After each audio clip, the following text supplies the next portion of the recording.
Hey everybody, what's up? All right, so in this tutorial, we're going to be learning about create a React app. So it's sort of a dumb name, I'll admit, for the project, but it sort of signifies what it actually does. So create a React app is really just about creating a React app for you, because React is very complicated. It's much more than what is just a view engine for the MVC model view template, or that's really with Django, but model view controller. That's a more traditional MVC approach, and React just provides the view of that model view controller.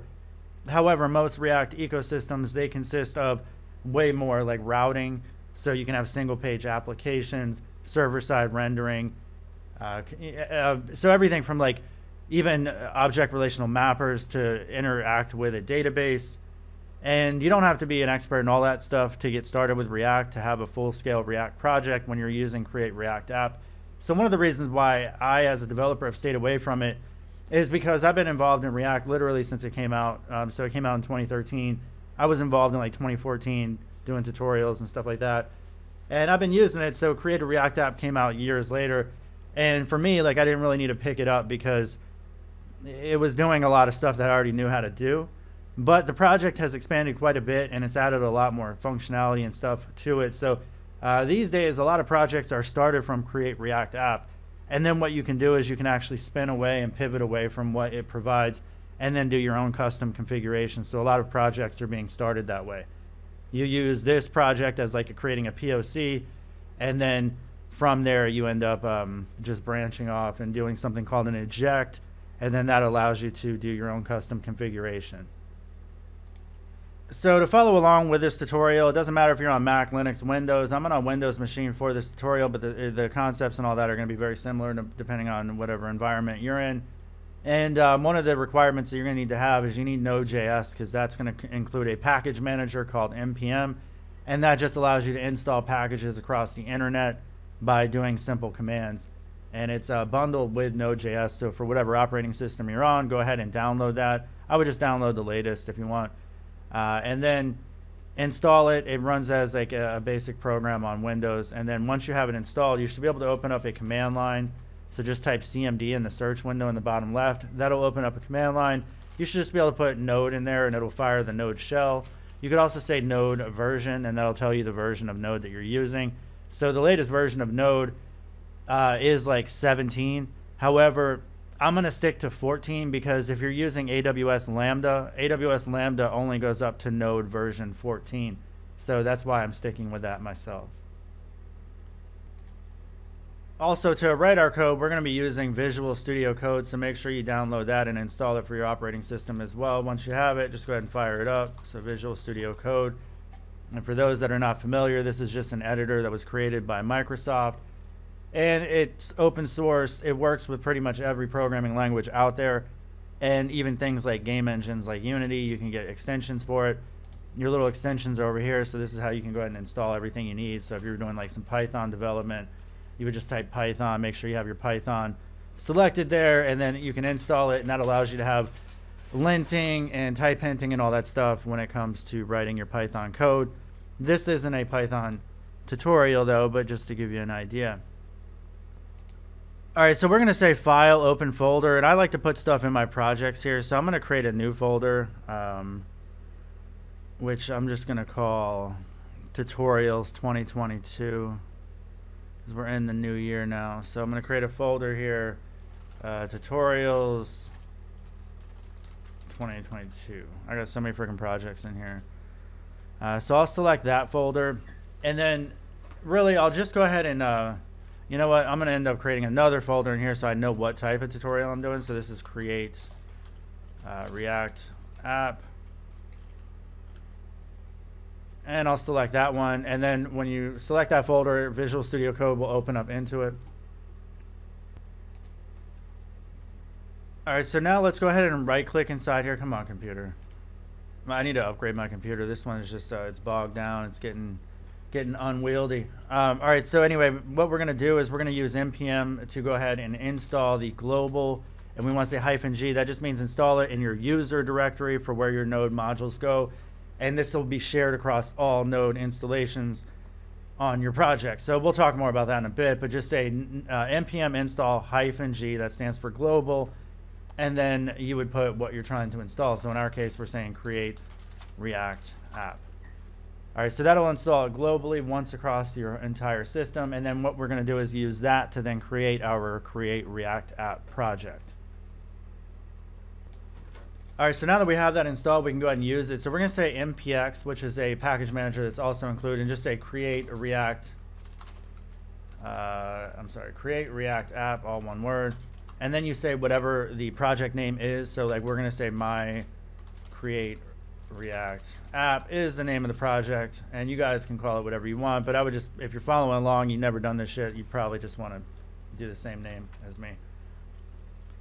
All right, so this will go ahead and spin up all, actually, you know what, I didn't want to do that. Son of a monkey balls. We're going to be using the TypeScript. So we're going to use TypeScript, which is the latest, it's really all modern web development with JavaScript is now using TypeScript. I mean, for the most part, there's going to be some JavaScript shops out there, but everybody's writing everything in TypeScript. It's best to just learn that. So what we're going to do is we're going to press the up arrow and keep everything there, but by default, it actually creates a JavaScript template for you, but we want to go ahead and specify that we want a different template that we're going to use. So we're going to say template, we want TypeScript. And TypeScript has come a long way. So behind the scenes, create React app is using a lot of stuff, but it's using Node.js, right? So as it's like server side, let me run the project. It's all using Node.js. So Node.js now allows you to write actual Node code in TypeScript. And that's something that we've seen over the last couple of years. And I would say also a lot of the Node projects, like server side core code and things of that nature, they're all being written in TypeScript. So I think it's also recommended that you do that if you're trying to get into this industry and really learn all the tough stuff going on here. But as an example, like this Nest.js framework is like a full stack framework that's built on top of Node. All the source code and everything is written in TypeScript.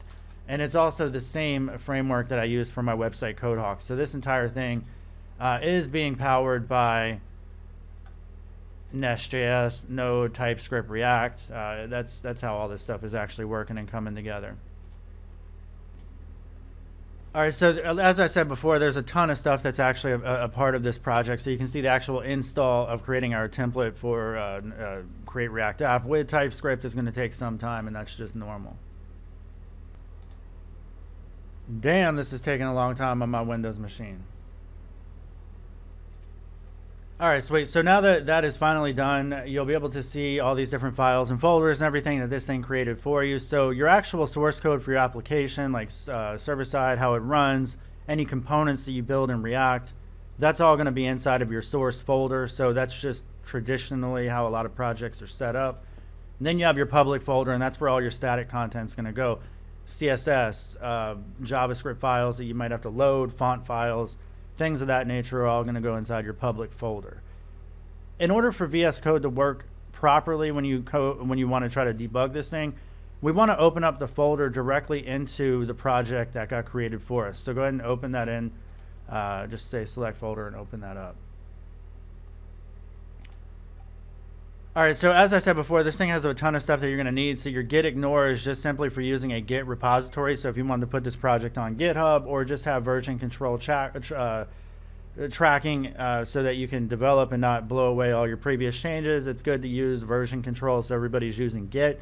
Git Ignore just says, hey, Git, don't track any of these files or folders or directories. Anything that's listed in here, don't track it. The package lock, you should never have to manually edit this. This is going to be something that is created for you automatically. And it's all really about locking in versions of dependency packages to try to avoid dependency hell. And then you have package.json. This is something that you will edit.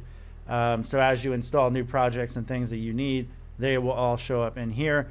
Your dependencies, this is the section where all these are required in order for your application to run. And then you have something called dev dependencies, which there's nothing here, but those are going to be the tools that you need in order for you to make your development life a little bit easier. So we want to keep those separate from what is actually needed for the project to run. Your README is just simply the typical README that every GitHub repo has, but when you view this, this is a markdown language, that's what MD stands for, and this is just a certain way to write, but when you actually see it on GitHub, it renders, so like, let me pull that up. so you can see what I'm talking about, because this is something that you also have to learn, I think, a lot for any sort of existing project. They all have it. But in order for the documentation on GitHub to show up pretty like this with all this stuff, like proper headers and little code sections and all that, Markdown provides all that. So depending on how it is created in this Markdown file, that's how it shows up there on GitHub. All right, so your tsconfig.json, this is how the TypeScript compiler is going to compile your application. There's a ton of different options and settings that you can apply to this.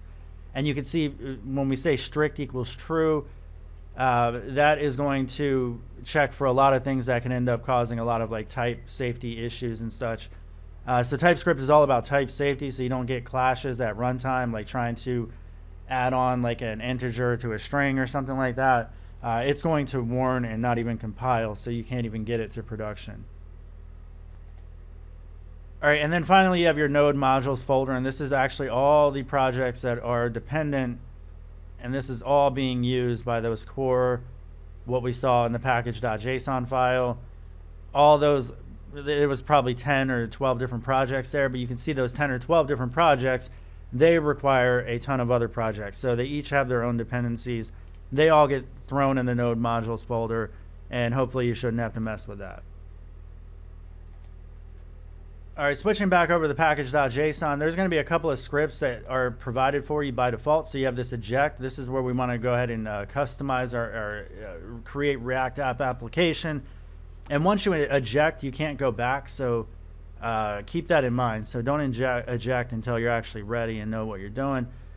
Test, it has built-in test scripts. React scripts itself, this is a built-in component of create React app. So the project, all the people involved in it, they basically said, okay, these scripts are definitely needed in order for you to start, build for production, test your stuff, and they just simply provide all that for you. So that's what React scripts is doing. So as you can see, one of these is the start command. So if I right click inside the Explorer here and say open an integrated terminal, it'll open up the terminal to the project directory for the project. And we could say npm run start. And all this is doing is say, hey, npm fire off this start script. And that start script is saying, okay, I'm going to fire off React scripts and pass in the start command to my React scripts in order for this thing to start. So let's go ahead and check that out now. Also, the starting page of your application is going to be inside the public folder index.html. And if you've ever done React before, you know that you have to bind React to the DOM. So this is the div ID root that is created for you, and your overall React application will compile and then bind to that. So this is the overall app, and then you have your index.ts, and then this is where it's binding to that root. So it's using React DOM to fire React DOM.render, bring in the app component, render that, and then it binds to that root directory, root element in your index.html. All right, if we navigate over to localhost port 3000, you should now see your create React app and TypeScript running, and this will have hot reloading. So if we like change stuff in the file here, so you can see edit app.tsx in order to see those changes. So if I went in here into the app.tsx and we change this, like learn this mug and just change it, Control S, it's going to recompile, so it's listening, so it's doing this hot reloading by default. You didn't have to install a bunch of projects and stuff to get that running. And you can see it automatically. You don't even have to refresh, which is nice. So a lot of times when you're running this stuff like Nodemon, it'll recompile, but you still have to refresh your browser. In this case, you don't even have to do that. So as soon as you type, it'll save, recompile, and refresh the browser for you. So that's all about hot reloading. All right, so with Create React App, it is very opinionated on how you should write your code. It does have built-in support for what is called ESLint, and this is just something that projects use, and a lot of big companies, every big company is using it. But ESLint will basically warn when you go to compile, even if the thing compiles with TypeScript, you could have ESLint rules in place to say, okay, TypeScript, I don't want you to declare an any type, and linting will pick up on that sort of thing. You could also specify rules like how many spaces should be for indentation and things of that nature. There's a ton of different settings. It's built in by default. The best idea, though, if you want to actually deal with ESLint rules yourself, instead of just deleting or modifying the ESLint that comes with Create React App, it's better to just extend it. So what we can do is we can create an ESLint RC file and then just go ahead and extend it ourselves. So we'll pick up on that. All right, so let's go ahead and extend the ESLint ourselves. If we go into the package.json, you're going to see that there is a ESLint section in here. This is actually where it's applying its own ESLint configuration settings. We're going to remove all that. So remove that entire section, and we're going to install our first dependency. Control-C will stop your server from running. We're going to say npm install -d, and that's for a developer dependency, and we can just go ahead and type ESLint to install the ESLint package that we need in order to add our own custom linting rules to Create React App project.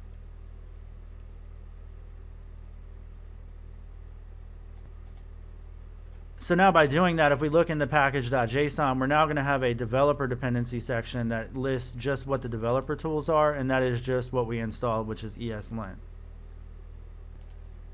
So now to set up our own rules, let's go ahead and say npx ESLint, and then we're going to say init, which is short for initialization, and this will create a config for us. It'll ask us a few questions once it creates here.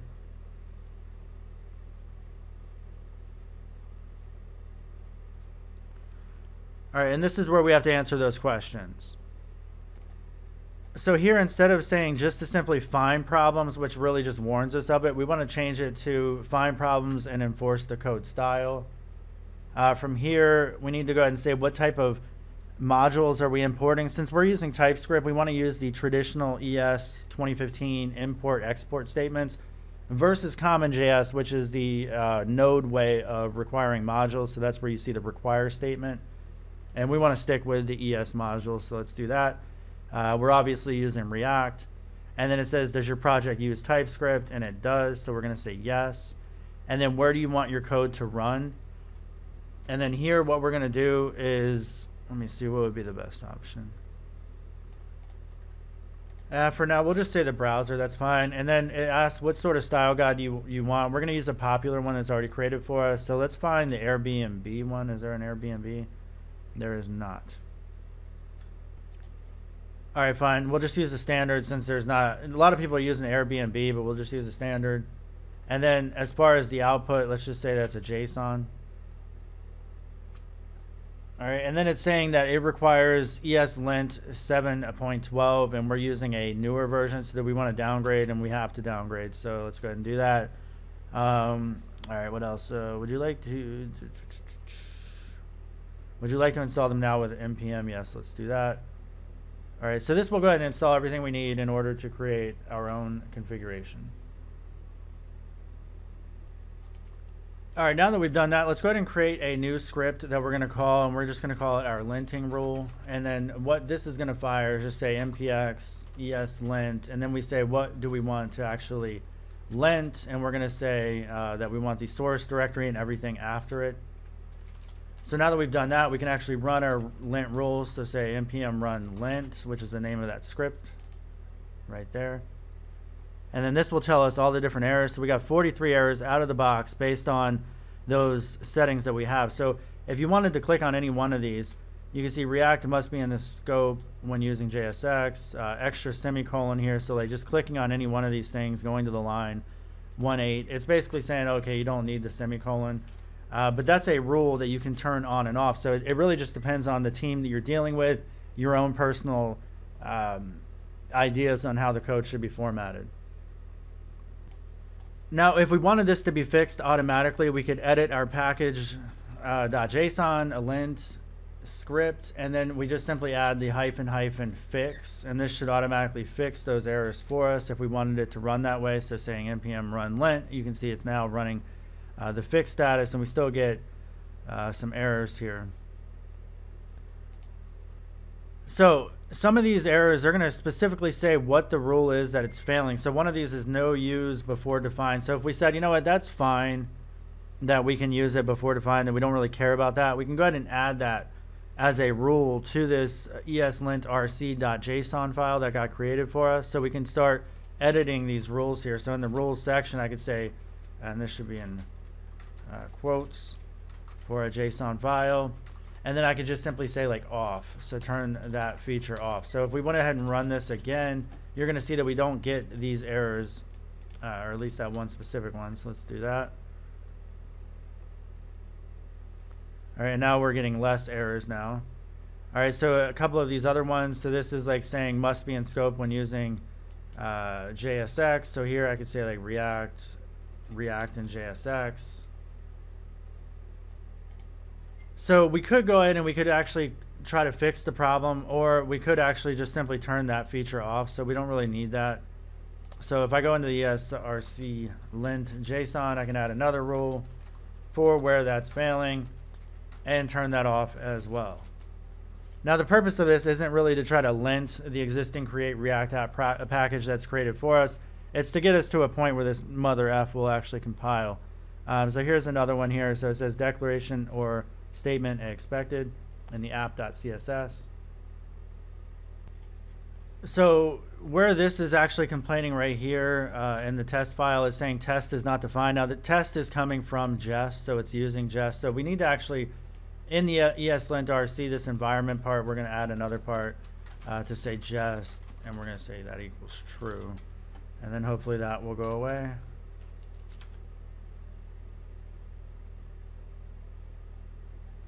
All right, so we're getting there. So in order for this thing to say don't treat CSS imports as if they're JavaScript, we could say add a new section here, so ignore patterns, and this just tells ESLint to avoid anything that matches in these patterns here. So I think it's like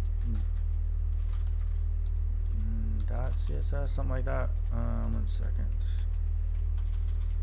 So we're adding this ignore patterns just above the rules section. All right, let's see if we get better results here. So npm run lint. All right, and then finally you can see that we get all of our linting rules resolved now. All right, so if we take a look at this warning here, it says the React version is not specified in the plugin ES plugin React settings. So we could actually add a settings object inside here. So let's go ahead and try that. I'm going to see if this works. I don't even know if this will work actually, but in here we're going to specify the React and then say version.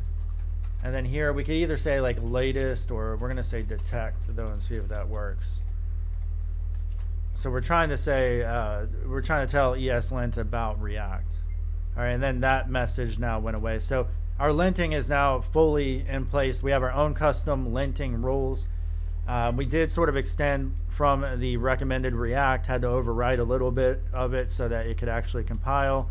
You could have actually went through and changed all of those errors, but really it's always going to be up to the project, what you feel comfortable with and how strict you want things to be.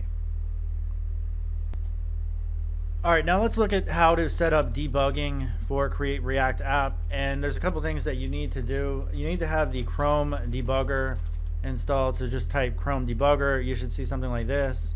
And you want to make sure that you install it. It should have 9 million plus downloads. And that will, in conjunction with VS Code, allow you to debug your files and project here. So to see this done manually, what we're going to do is create a folder inside our root directory, and this is going to be called .vs code, and this is just for Visual Studio Code. And we probably even want to ignore that, so we don't really want that to be included in our Git repo, because it's going to be different depending on, because otherwise, like, what if somebody wanted to use WebStorm versus like VS Code, and you're going to have that inside your repo? You probably don't want that. So you just add that, and you can see now it's gray, so Git is not going to pay attention to anything that's going on inside that VS Code project or folder.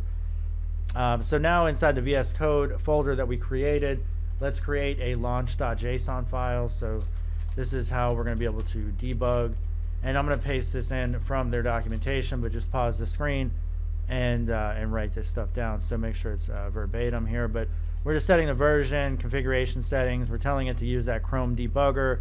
We're telling it what URL the project is going to run on, which is localhost 3000. Also, workspace folder is going to be your root directory, and then it's looking inside the source, which is where all the core source files are.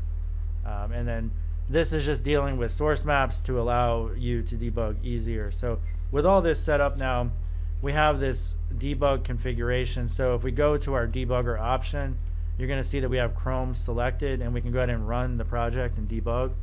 And now you can see that this will just fire up, open up a browser to localhost 3000, and if everything goes well, we should see our React app running there, which we do not. And the reason why is we need to actually open up a terminal. So go to your terminal window where it's in the root directory. We're going to say npm run start. So that'll pick up and run this on port 3000.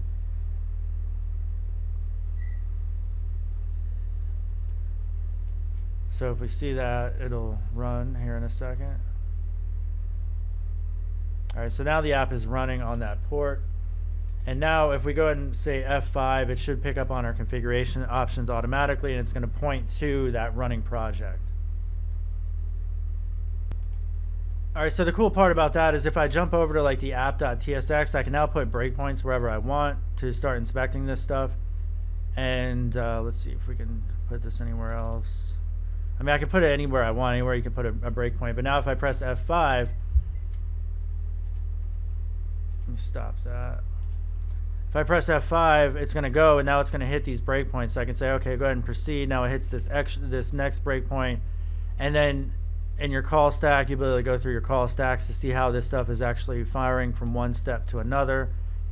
And this just gives you much greater freedom and understanding of how your code is actually operating, so you can stop it in real time, inspect your props, and all that stuff that you're trying to pass into your React components, and ultimately try to figure out whatever sort of bugs or situations you're trying to resolve. All right, now that we have that working, if we go over to the app.tsx, we're going to get that by default ESLint wants to have 2-space indentation, which is what this is. These are 2 spaces, but I like to use 4. It really doesn't matter all that much to me, especially for this project. I want to turn off the indent rules and just say indent off. Like, I don't want it to like try to complain about 2 versus 4. Who cares? I mean, some people really do care because they're anal, but me, I don't care. So if I go over to like the app.tsx, you can see it's not complaining like it was before, which is fine. But where that really would come into play is when we create our first component. So that's what we're going to do now. In the source folder, let's go ahead and create a components directory, and then inside the directory, let's create a just call it like our button. All right, and then inside the button folder, we're going to create our first React component. So it's going to be button tsx. And then we're also going to create another file that we're going to call our button.css. And we'll get to Sass in a little bit, but for right now, we're just dealing with this. All right, so anytime you're going to create a new component, you need to import a few things that you're going to need. So we're going to say import React from React. Anytime you have a React, any sort of JSX or anything, you have to import React. And then we're also going to import our CSS file. So let's say from button CSS, import that. And then we're going to go ahead and declare our buttons. So say constant button equals, we use the arrow syntax to create a function here. And then just by simply saying return, and those are not curly braces, these are parentheses, by the way, so we're saying return, and inside of here, this is going to be the actual JSX code that we want to return. And from here, what I want to do is reference like text that you're going to pass into the button to specify. So I could say like props.text, and it's going to complain here because it's like, oh well, props isn't defined, so let's go ahead and define props here. But it's still going to complain because we're using TypeScript. So you can see that TypeScript's complaining. It's like props has an any type, and we don't want you to have an any type, although you can actually specify that it's any. We're going to turn that off though, because true hardcore TypeScript developers, they do not allow any at all. Like if you don't know what it is, you got to do an unknown or a never if it doesn't matter. But otherwise, you have to define types so that we can make sure that we're not running into any sort of type. Basically, it allows you to visualize your entire code base, and we'll talk more about that in a second.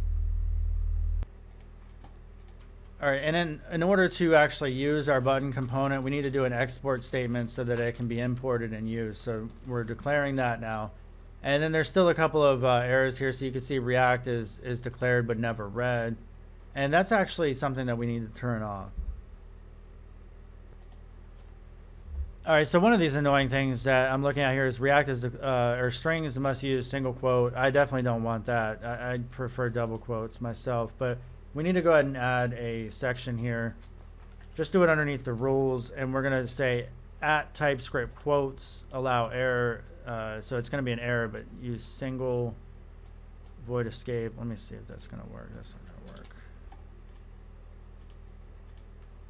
Yeah, shit ain't going to work.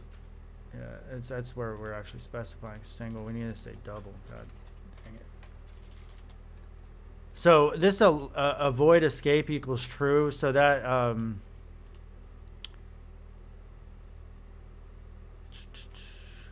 that's not what I want. This thing's being a piece of shit, to be honest. Like I sometimes I don't like this dumb shit. All right. Anyway, so we want to just simply say quotes off. F it. Don't argue with me about quotes, for God's sakes. Like, please stop. All right. Strings must. All right. So do I have to restart you? Is that what's going on here? What's up? What's up? What's up? Oh, that should be in the rules. That's why. Okay. Quotes should be in the rules. You would think it would complain. All right. My bad. All right. So hopefully this will stop complaining. All right. Good. All right. Yeah, ESLinting rules can sometimes be annoying. That doesn't need. What is wrong with you? New line required at the end of the file, but not found. All right, so you could see clearly there's a lot of rules and shit that don't need to be there. Like, I mean, new line after that. Why? So that's when we're gonna go ahead and start butchering up these rules even more. So let's see, semicolon. So it says no extra semi. Yeah, let's turn that off. No extra semi off. And then where's that new line one?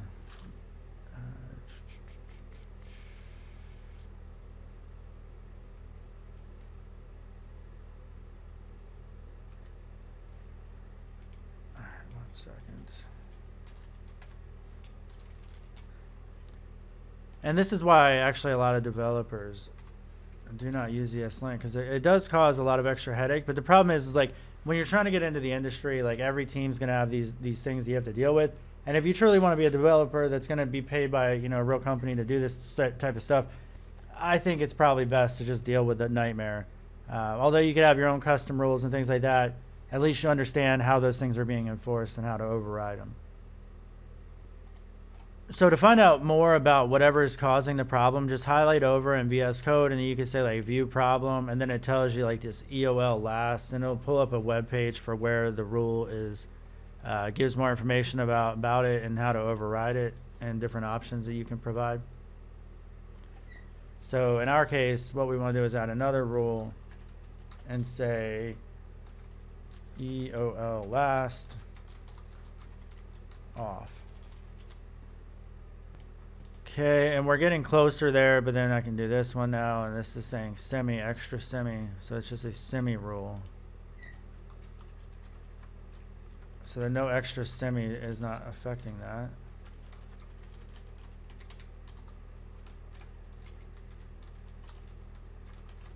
Turn that one off too. All right, finally, this thing is linting the way that we want.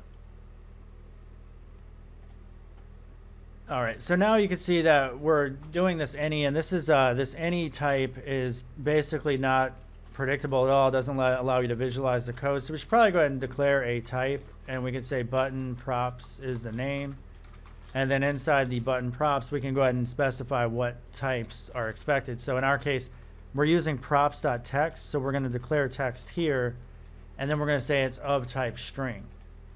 Now this is complaining that we're not using it, so it's just saying, well, you defined it, but you're not using it, so now we can go ahead and use it. So instead of saying the any type, we're saying specifically that the button component needs to deal with props that are of type button props.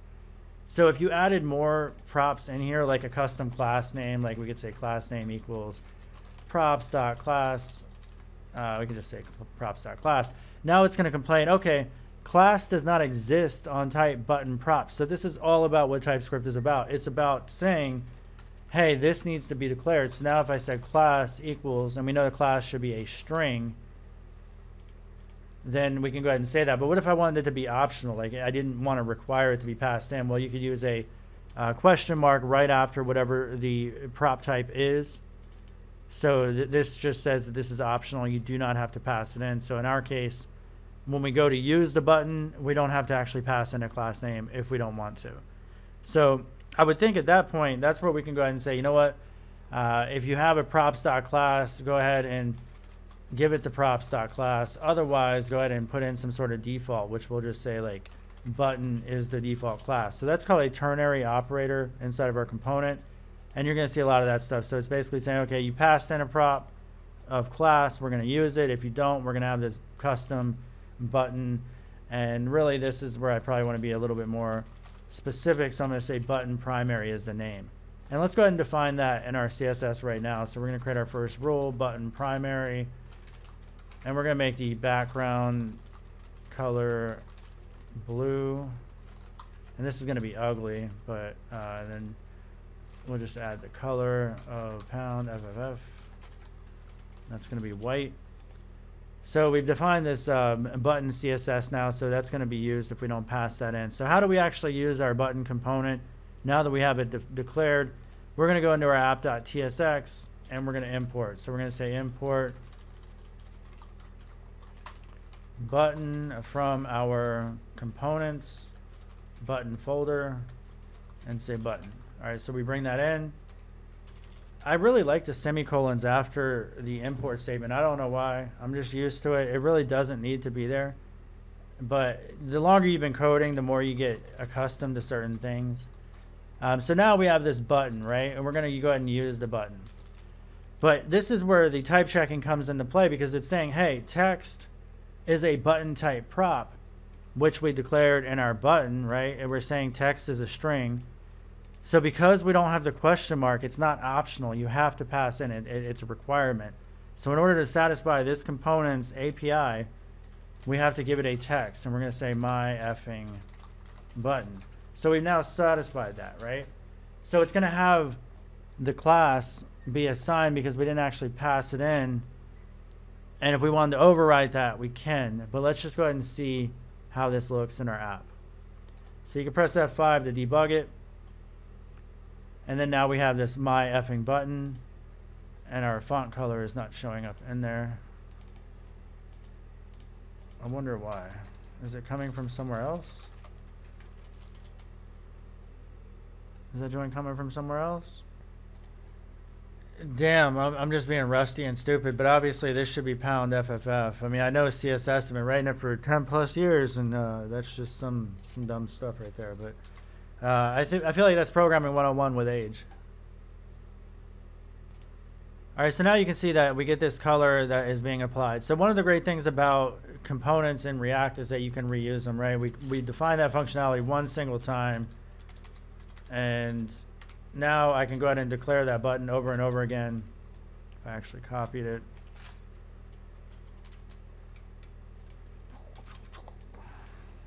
All right, and then here what we're going to do is we're going to pass in like a class equal my custom button class. So the second one, now we can define that CSS. So my custom button class, and then this color will be red.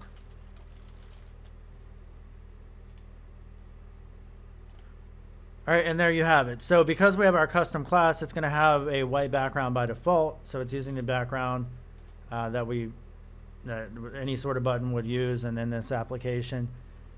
And we have our custom class assigned, which is providing the red font, versus the traditional one where we didn't pass in a class and it provided a default. Now, when it comes to making this stuff look a little better, I feel like tutorials sometimes miss on that stuff, but let's go ahead and just spruce this up a little bit. We should have a little padding in this joint, so padding of like 5 pixels, and we should have a border radius of 10 pixels. All right, now our button looks a little better, but it still looks like crap. I mean, you probably want a little margin on that. Well, really, you probably don't even want margin on your button. You probably want to just, we'll just do that for now. But like, we could add a margin top, 20 pixels, give a little spacing. And here I'm editing right into the browser so that we can just see what it is that we're trying to do. It's a little bit quicker in my opinion. All right, so now we got some spacing. Probably get rid of the border.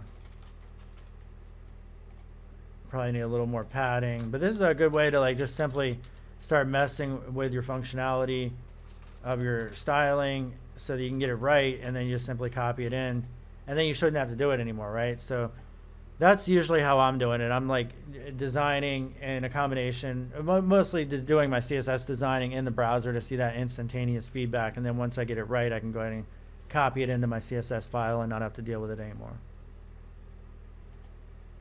So I'm not going to get into like building an actual app with this, but that's actually what you see in the wild. You're going to see it, typically you're going to have a components directory. The components are going to be all about reusable components, everything from like check marks, buttons, headers, carousels, like video iframe viewers and shit, like whatever it is that you're trying to do, there's going to be a component for it. A lot of applications consist of hundreds of components, if not thousands, and it's all about being able to reuse it, have it defined in a specific section. It's like, oh, I got a problem with my button. I'm going to go to my components button folder, and I'm going to look inside the React, figure out what's going on, maybe edit the CSS. The CSS being done this way is always going to ensure that your CSS is not going to clash with other CSS that you have in your project. So you could have global CSS that applies to like all headers and things of that nature, but if a component is declaring its own CSS, it will not interfere with that. So it's all about encapsulation, isolation, reusability. However, that is if you actually assign your CSS file the right name. So what you're also going to see is, in order to ensure that the way the CSS class names that are being applied and the styles are being applied to specific components, they should follow a convention of button.module.css. And by doing so, that will confirm that you'll never have the issue of clashes ever with your global CSS. So any sort of CSS files that are specific to a component, have it be your component's name .module.css. If you're dealing with Sass, it's going to be your component name .module.scss for Sass. But then you will never have to worry about a global style somehow interfering with your component CSS. So one thing to keep in mind though, once you're starting to use component CSS to avoid those collisions, if we go and run the app, you're going to see that we don't see our styles that we have for the button anymore. And that's because we have to actually use this a little bit differently when we want to use component CSS. So going over to the CSS file, what I should do first is I should get rid of all these hyphens, because they don't really work well with the way that we need to import the CSS using the CSS module here. So anyway, it's a custom button class. So I'm going to say my custom button class. So instead of hyphens, I'm going to use just simply camel case, and that way I can import it a lot easier. So what we need to do is change our import statement. Instead of blanketly importing all of the CSS, we're going to import it as a module, a CSS module. So we can say import styles from, and then we just specify where we want to import it from. And now instead of actually using these class names, which you can easily have a typo in, we could say styles, and then we can use dot notation to say like btn primary is the name of the class, so we want to use as the default. So now by doing that, we're now using CSS modules, and then you can see, boom, it's being applied now. And you can see the second one is not working because we didn't actually pass in the right class name for it. So if we change it to the class name that we changed it to, we could still pass in a custom class the way that we were doing before by passing in the explicit name. But when you run it, you're going to see that it still doesn't work. So why? It's because when you're using component CSS, it's all being scoped to that specific component. So that class doesn't exist. It actually only exists on some weird hash that gets defined at build time for all of this stuff to come together. So it really requires that you then take a different approach. If you're not going to use some global CSS to apply, the way that we have it where it's like, oh, you could pass in a custom class, that's only going to work if you're passing in a custom class for a global style. But since we have component CSS now, this only exists inside the component scope. So if you were going to use a custom class, like, okay, this is going to be like, where we say my custom class, let me just do this better. We're going to say like error. We'll just actually call it an error. And that way the color is red. So it'll be like anytime there's a error state and we have a button, we can change it to red. Probably not the best example, but anyway, now what we can do is we can use a little bit of logic inside of our props to say, okay, if it's where we're just simply looking for class, we could just simply have like a type where it's like, okay, primary type, an error type, so on and so forth. So I think a better way of doing that is simply to put like a type here, and then it could be of type string. So now we can actually look at that and we could say if props.type equals like error, right? We could say error, then we want the proper, well, really, we want it to be the default. So really, if there's no props.type passed in, we want this to be, we want it to return the styles.btn primary, and then let's just say that it's going to return the error one now if we don't have a type specified. So now if I go in here, I could say type equal error, and then we have a typo here. This should say props.type.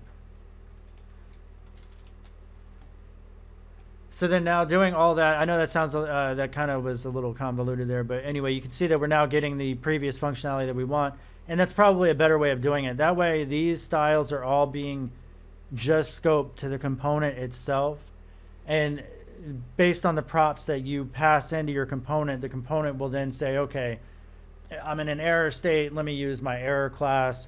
That error class is not going to conflict with any other global CSS that you have in the website or project that you're running this in.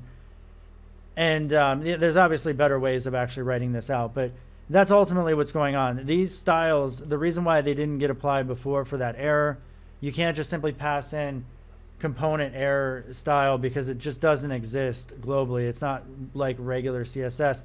And the reason why is you can see button, error, and then you get this weird little character. These are being created for you behind the scenes, and therefore global CSS doesn't get applied. So that's why the CSS had to be applied or defined really in that component CSS file, and then you could reference it using module CSS. So now if we wanted to use Sass in our project, we just have to say npm install Sass. And really, that should be a developer dependency, so I'm going to stop that by pressing Control-C and do -D, because we want Sass to be installed as a developer dependency because it has nothing to do with the actual project running, because browsers don't know anything about Sass. They only know CSS, and Sass gets turned to CSS. So we installed what we needed, and if we look in our package.json now, we have a bunch of dev dependencies in here now, but one of them is Sass. So now that we have Sass, we can go ahead and change all of the CSS to now use SCSS, which is the file extension for Sass. And I can also change the main one as well. So I'm going to change that from CSS to SCSS.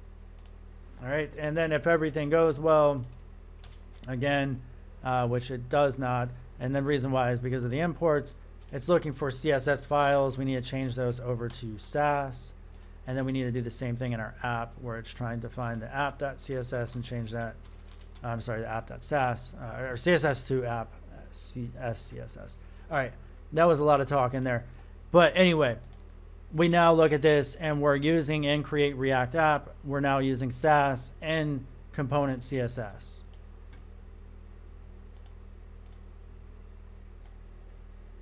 All right, so next let's move on to the test file. So by default, you should be testing your components to make sure that they're rendering the right markup, that any sort of click events and all that stuff works.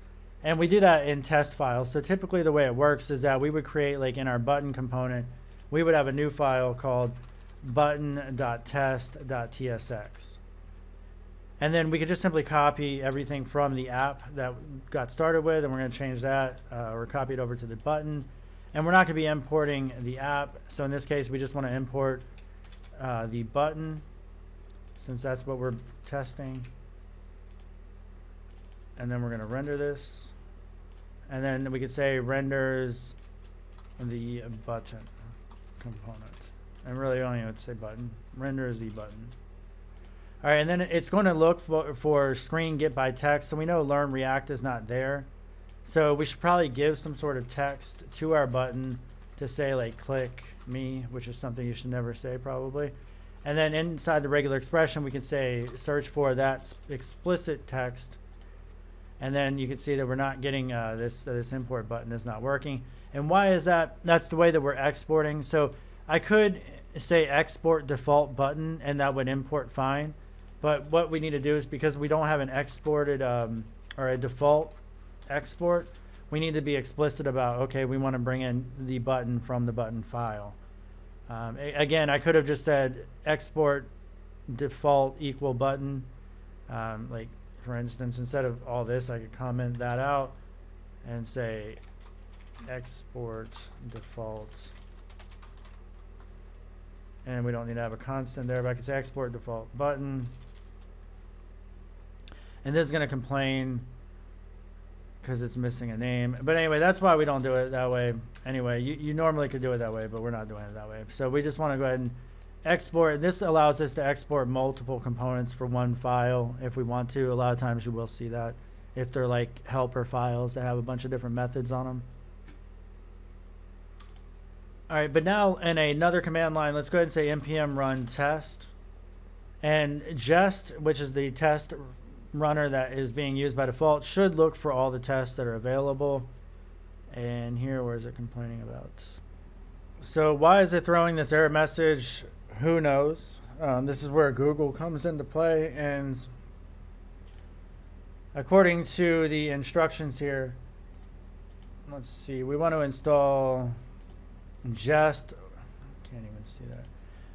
Just watch type ahead 0.65. Now this is apparently from Stack Overflow in December. I don't know, but this is out of the box. So it's like, this has nothing to do with the tests that we just created. Like none of these tests would actually work and fire on the create React app TypeScript template. So we'll see if this somehow works. And it does. Interesting. So again, that's where like Google comes into play, right? All right, so this one, screen, get by text, learn React. It doesn't see it. Why? Let's look in the app TSX. And the reason why is, we don't have learn React anymore. We have learn this mug because we changed it earlier, right? So now we got to go into our app.test, and instead of looking for learn React, we're going to say learn this mug. Now the I stands for insensitive, so case insensitive, so it doesn't matter if you match the typing or not. Lowercase would also match just fine because we're saying don't bother with the casing. And this is going to automatically fire again as you change the test. So again, you get hot reloading even with your testing, which is pretty cool. But now you can see that both of our tests are passing. So if we go over to our button test, this is where we probably want to be a little bit better. We could just say, instead of a link element, because it's not a link, we could just say like button text equal that, and then we go ahead and reference that. So it's better naming convention there. So you can see again that we're getting our tests running every time, so they're in a watch mode. So you can see the W for watch. But yeah, if our button had click events on it, like a lot of components do, like you click this, it does some sort of processing, there should be a separate test written for all of that stuff. And that's where you're going to do that here. All right, so a lot of times we want to be able to put a breakpoint inside of our test code in order to stop it mid-time or mid-execution to help write our test. And that actually doesn't work by default. So what we need to do is we need to modify our extension or our launch.json file, and we're going to add another configuration for allowing for debugging of the unit test. So I'm going to go ahead and paste this in. This is directly from Create React Apps documentation. And it can be daunting. I mean, honestly, who's got time to figure out all these different args and what they mean and all that crap? Better to just, if somebody's got it, copy and paste it. You sort of know what it's doing. You shouldn't copy and paste code you don't know what it's doing, but at least you know, all right, ultimately what this thing's trying to do is give you the ability to debug your test files and such. All right, so to be able to debug those, what we need to do is click on your little debug icon, switch the drop down from Chrome, where we're going to debug our actual production code in the browser, and say debug CRA. And it's going to stop actually on the first line of execution for every test. So when I go to play or compile or press F5, it will compile the test debug environment.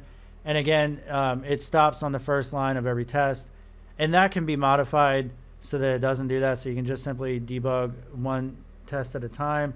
But what we did is we ran overall like, okay, debug all tests. So that's why it's doing this here. But now I can go ahead and put little breakpoints here and stop the actual test code to make my test easier to write. Press play to continue on the way. And then you could stop this as well. And then in VS Code, we have the little option here to debug. So I can click the debug, and it will just run that one specific test and not all of them. And that didn't work at all.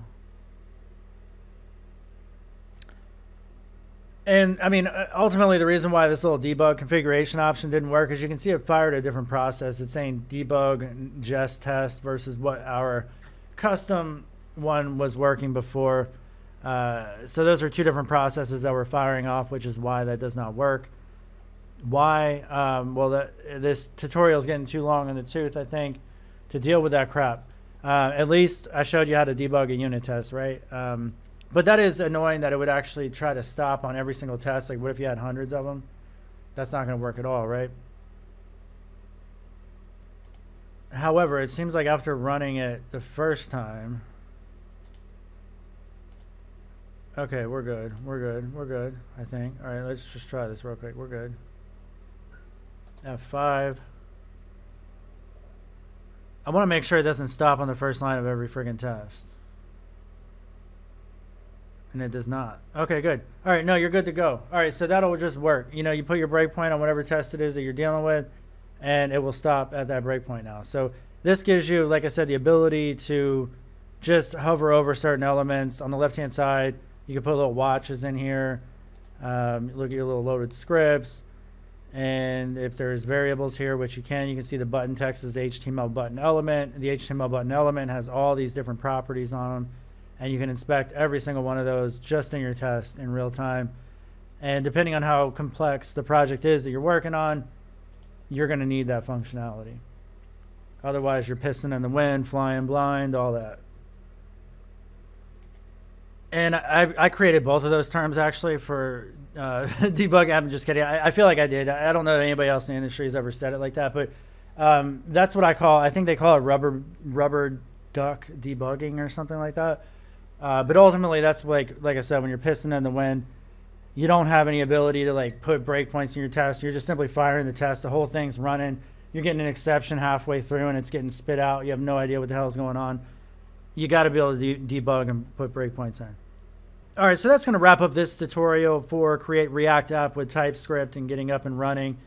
If you want to use the eject function, I recommend that you definitely know a lot about Webpack and a lot of the overall Node ecosystem configurations. And the reason why I say that is because even if you use version control system, if you go and run npm eject, it will allow you to then edit any sort of configuration files you want. But going back will be difficult because there are untracked files and such that will be changed that you then have to undo. So if you're learning the code and you want to learn with me, check out my website, codehawk.com. I got courses on a lot of the latest web development. I'm adding more. I will be adding more in the future like this tutorial. So if this interests you at all, check out the website. It's one price for everything.